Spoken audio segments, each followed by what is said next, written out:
Hello everyone, this is Akanksha. Welcome to study mania. Range domain से भी खतरनाक तो नहीं है, बस एक पॉइंट ऑफ व्यू सेट करना है। हमने डोमेन निकालना सीख लिया है। जैसे हम कोई फंक्शन लिखते हैं f(x) is equal to 2x + 1, ठीक है। तो इसमें जो हम x की वैल्यूज़ पुट करते हैं तो हमें f(x) की कुछ वैल्यूज़ मिलती हैं, बहुत सारी वैल्यूज़ मिलती हैं। जो सेट होता है f(x) की वैल्यू का वही होता है रेंज, ठीक है। तो हम क्या कहेंगे, all possible values of f(x) is called the range, ठीक है। हम लोगों ने डोमेन निकालना सीख लिया था। डोमेन में हमने f(x) की वैल्यूज़ निकालनी थी, वही f(x) की वैल्यूज़ का सेट जो होता है वो रेंज कहलाता है, ठीक है। जैसे हमें कोई इक्वेशन गिवन रहता है, हम उसको वहाँ से सॉल्व करते हैं और देखते हैं x किस इंटरवल में बिलोंग करता है, तो वो होती है डोमेन। और रेंज क्या होती है, रेंज को हम लोग क्या करते हैं, f(x) is equal to suppose हमने x माना है, ठीक है, या 1/x, सपोज़ 1/x माना है, तो इसका डोमेन क्या हो जाएगा, r-0, ठीक है। ये तो डोमेन की बात हो गई। रेंज क्या है, अंतर समझिए। रेंज ये है कि इसी f(x) को हम y मान लेते हैं, y is equal to f(x) और x को y के टर्म्स में लिखते हैं, यानी ये क्या हो जाएगा, x is equal to 1/y, ठीक है। अब हम देखेंगे y कहाँ बिलोंग कर रहा है, तो y क्या होना चाहिए, y is not equal to 0, तो y belongs to r-0, clear है। हमें x को y के टर्म्स में लिखना है फॉर रेंज, ठीक है। सपोज़ आपको कोई एग्जांपल से अगर मैं समझाना चाहूँ, तो अगर हम एक एग्जांपल लेते हैं 3x + 2/x, इसमें आपको डोमेन और रेंज दोनों निकालना है, ठीक है।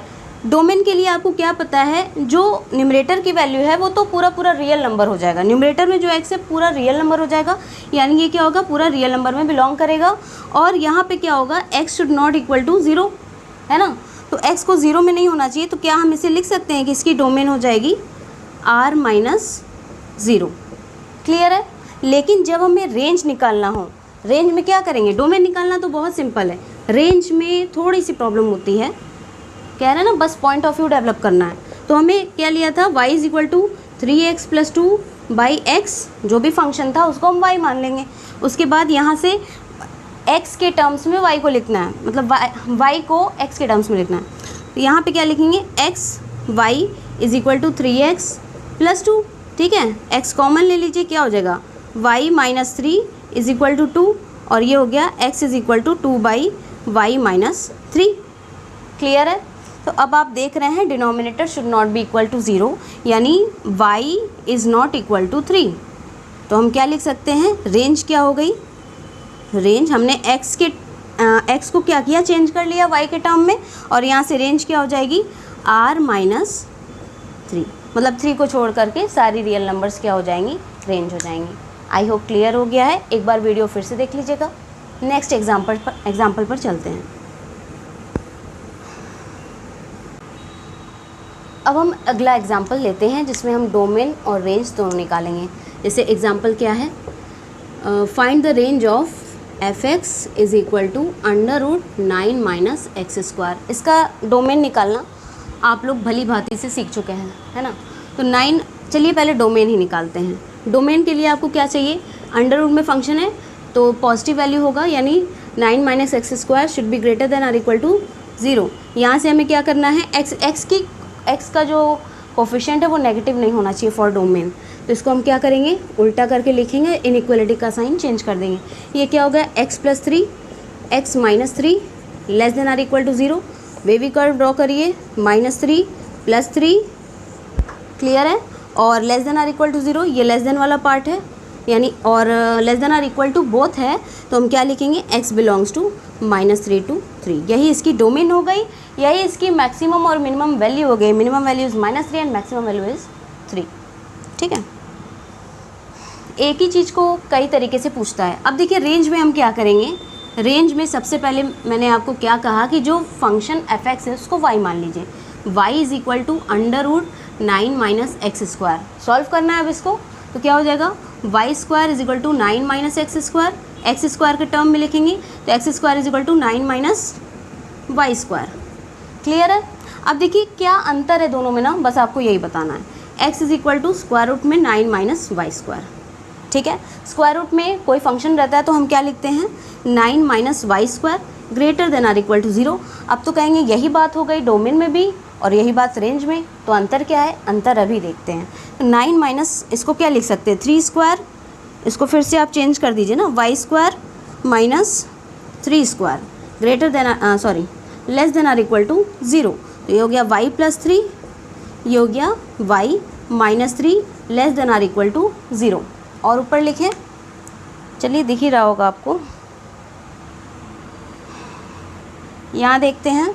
तो अब देखिए यहाँ से हम वे भी हमने, चलिए डायरेक्ट लिख देते हैं। आपको पता है कि y कहाँ बिलोंग करेगा बताइए, -3 से +3 में बिलोंग करेगा। पर देखिए यहीं पे आता है कहानी में ट्विस्ट। यहीं से हम देखेंगे कि हमारा फंक्शन कैसा है।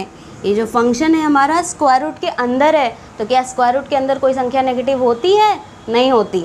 तो हम जो -3 से 0 -3 से मतलब कि नेगेटिव वाली जितनी वैल्यूज़ हैं हम उसको इरेज कर देंगे। यानी अब हम इसकी इंटरवल क्या लिख सकते हैं, इसका इंटरवल हम लिख सकते हैं y, पहले तो लिख दीजिए कि since y is all positive numbers, y positive numbers देगा। क्यों, क्योंकि स्क्वायर रूट है, y कहाँ है, स्क्वायर रूट के अंदर है, तो ये पॉजिटिव वैल्यूज़ देगा। तो हम कह सकते हैं कि y बिलोंग्स टू कहाँ से कहाँ तक करेगा बताइए, 0 से तो कोई प्रॉब्लम नहीं है, 0 प्लस माइनस होता नहीं है, 0 to 3। ठीक है,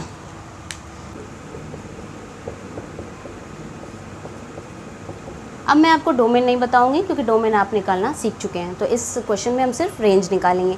रेंज निकालने के लिए सबसे पहले मैंने आपको बताया है कि कोई भी फंक्शन है उसको आप y लिख लीजिए, f(x) को आप y लिख लीजिए। y is equal to x upon 2x minus 1। बहुत लाइटली पढ़िए, बहुत ज़्यादा बहुत बड़ी चीज़ नहीं है।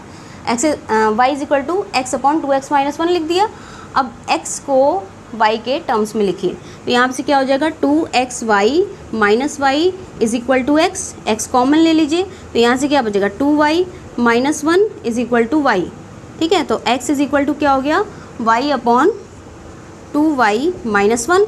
अब आपको पता है denominator should not be equal to 0, तो यहाँ से क्या हो जाएगा बताइए, y की वैल्यू क्या रहेगी 1/2 नहीं रहेगी, है ना, और पूरी रियल नंबर्स हम लिख सकते हैं। ठीक, तो y कहाँ बिलोंग करेगा बताइए, y बिलोंग करेगा r माइनस 1/2। देखिए कितना आसानी से आप रेंज निकाल सक रहे हैं, कितना आसानी से आप डोमेन निकाल सक रहे हैं। इसलिए आपको क्या करना चाहिए, चीज़ों को एकदम छोटे रूप से देखनी चाहिए कि बहुत बड़ी चीज़ें नहीं हैं। ठीक है, इस तरीके से आप बहुत सारे अलजेब्राइक फंक्शन के एग्जाम्पल ले सकते हैं, उसको आराम से सॉल्व कर सकते हैं। डोमेन निकालना है तो x की इंटरवल निकालनी है, रेंज निकालना है तो आपको y की इंटरवल्स निकालनी है। ठीक है, डोमेन क्या होता है, सारी x की वैल्यूज़, रेंज क्या होती है, सारी y की वैल्यूज़, यानी सारे फंक्शंस की वैल्यूज़। ठीक है, आई होप आपको समझ में आ गया होगा। तो अगली वीडियो में हम थोड़े और हाई लेवल के क्वेश्चंस लेंगे जिसमें डोमेन और रेंज दोनों के क्वेश्चंस रहेंगे, मिक्स क्वेश्चन। ठीक है, मिलते हैं नेक्स्ट वीडियो में, तब तक के लिए बाय बाय।